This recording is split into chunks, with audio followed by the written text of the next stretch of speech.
আসসালামু আলাইকুম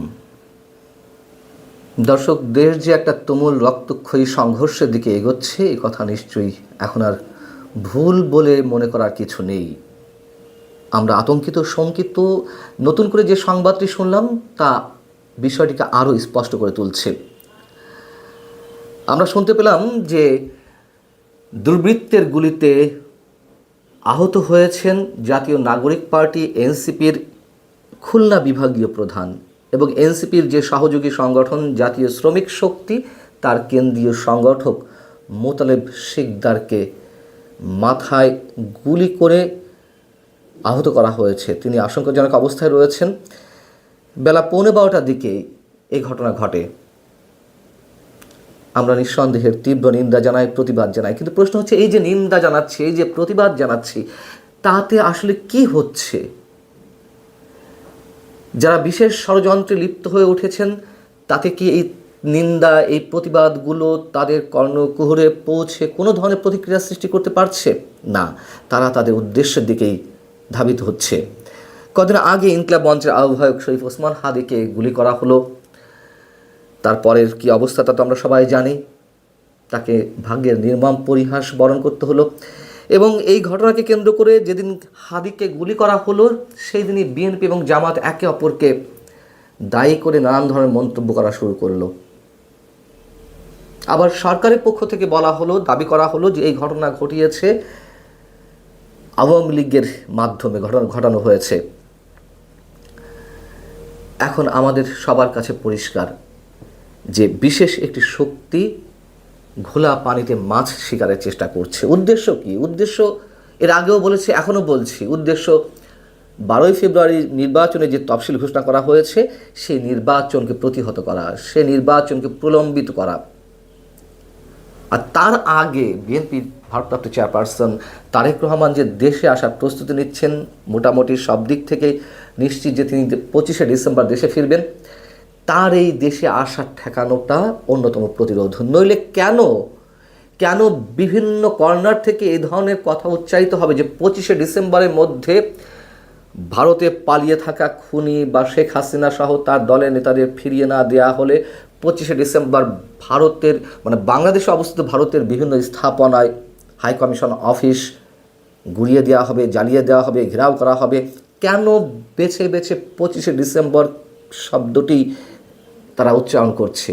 কেন 20শে ডিসেম্বর নয়? কেন 30শে ডিসেম্বর নয়? কারা নির্বাচন প্রলম্বিত করতে চায় এটি আমাদের কাছে একেবারে স্পষ্ট। এদিকে সেই ভারতের বিরুদ্ধে একের পর এক উস্কানিমূলক বক্তব্য, ভারতের বিরুদ্ধে যুদ্ধ ঘোষণার যে প্রস্তুতি এবং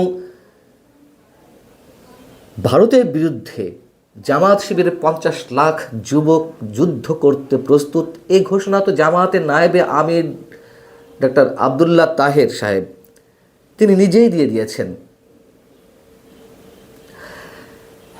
এই সব ঘটনাকে কেন্দ্র করে ভারত বাংলাদেশের মধ্যকার যে সম্পর্ক তা রীতিমতো এখন এই মুহূর্তে বিষিয়ে উঠেছে। বাংলাদেশে ভারতের বিভিন্ন হাই কমিশন অফিস ঘেরাও করা হয়েছে, আক্রমণ করার চেষ্টা করা হয়েছে। ভারতেও বাংলাদেশের দূতাবাস আক্রমণ করার চেষ্টা করা হয়েছে। সেখানে আমাদের হাই কমিশনারকে হত্যা করার হুমকি দেওয়া হয়েছে, যদিও ভারত সেটি অস্বীকার করেছে।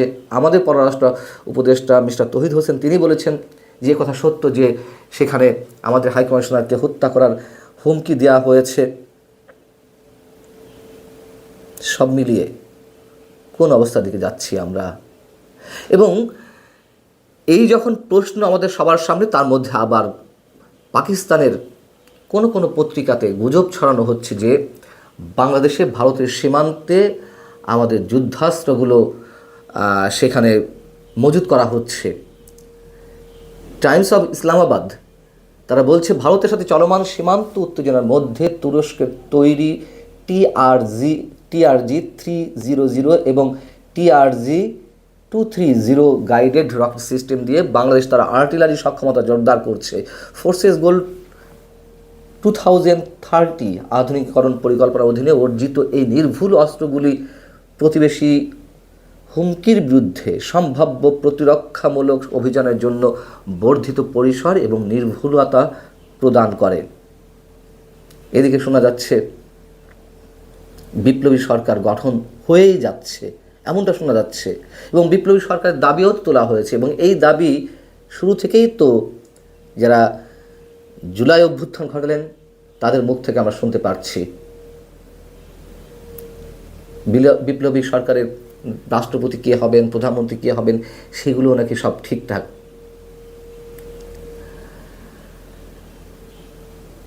এ কথা তো সত্য যে 5 আগস্টের পর থেকে মৌলবাদী সাম্প্রদায়িক শক্তির একটা উত্থানের চেষ্টা আমরা দেখতে পাচ্ছি। এই বাংলাদেশের ভূমি তাদের জন্য একটা উর্বর স্থানে পরিণত হয়েছে। মুক্তিযোদ্ধাদের বা মুক্তিযুদ্ধের সপক্ষের শক্তিকে টার্গেট করা হয়েছে। ডেইলি স্টার, প্রথম আলো, ছায়ানট কিংবা উদয়চিতে যে হামলার ঘটনা ঘটলো, জ্বালিয়ে দেওয়ার ঘটনা ঘটলো, এটি এখন অনেকের মুখ থেকেই উচ্চারিত হচ্ছে। যেমন নিউ এজের সম্পাদক সাংবাদিক নুরুল কবির স্পষ্টতভাবে বলেছেন যে তিনি বিশ্বাস করেন এইসব হামলার সরকারের প্রশ্রয় হচ্ছে এবং সরকারের একটি অংশ এর জন্য দায়ী। বাংলাদেশকে নিয়ে আন্তর্জাতিক একটি গোষ্ঠী খেলা করছে, এটা নতুন কিছু নয়। ডিপ স্টেটের খেলা চলছে। এবং গত কয়েকদিনের যে নানান ঘটনাবলী, তার মধ্য দিয়ে আমাদের সামনে যে বাংলাদেশ উপস্থিত হয়েছে, সেই বাংলাদেশের চিত্র এখন সারা বিশ্বে ছড়িয়ে পড়েছে। সেগুলো নিয়ে এখন নানান পর্যায়ে কথাবার্তা হচ্ছে, লেখালেখি হচ্ছে, প্রতিবাদ জানানো হচ্ছে, নিন্দা জানানো হচ্ছে। Human rights watch, international amnesty international সহ বিভিন্ন মানবাধিকার সংগঠন প্রতিবাদ জানাচ্ছে, তারা সরকারকে সতর্ক করে দিচ্ছে। সাংবাদিক নির্যাতন চলছে, তার বিরুদ্ধে কথাবার্তা উঠছে। কিন্তু আমরা দেখছি সরকারের যারা নীতি নির্ধারক, সরকারের যারা চালিকা শক্তি হিসেবে এই মুহূর্তে রয়েছে, তারা নির্বিকার। শুধু কথা বলা হচ্ছে যে আমরা অসভ্যতা থেকে সভ্যতার যুগে প্রবেশ করেছি। এটা কি সভ্যতার যুগ? তারা কথায় বলছে একটা ঐতিহাসিক নির্বাচন দেবে। এই কি ঐতিহাসিক নির্বাচনের পূর্ব দিনগুলোর অবস্থা? নিশ্চয়ই এই অবস্থা চলতে পারে না। এবং যারা ঘোলা পানিতে মাছ শিকারের চেষ্টা করছে, তারা যে আপাত দৃষ্টিতে সফল হবে না সে কথাও নিশ্চিতভাবে বলা যাচ্ছে না। দিন শেষে নিশ্চিতভাবে তারা পরাজিত হবে, আমরা সবাই জানি। কিন্তু তার আগের বাংলাদেশের কোন চিত্র আমাদের সামনে উপস্থিত হয়েছে এবং আরও কতটা ভয়ঙ্করভাবে আমাদের সামনে আসতে যাচ্ছে, আমরা সবাই শঙ্কিত নিঃসন্দেহে। শরীফ ওসমান হাদিকে গুলি করে হত্যা করা হলো। তাদের হত্যাকারীদের কাউকেই এখনও আটক করা গেল না। কেন আটক করা গেল না? কারা খেলছে? এনসিপি নেতাকে মোতালেব সিদ্দিককে যে গুলি করা হলো, তিনি বাঁচবেন নাকি অন্য কোনো অনাকাঙ্ক্ষিত খবর আমাদেরকে শুনতে হবে আমরা জানি না। তবে সমীকরণগুলো খুব স্পষ্ট, কারা খেলছে। আল্লাহ হাফিজ সবাই।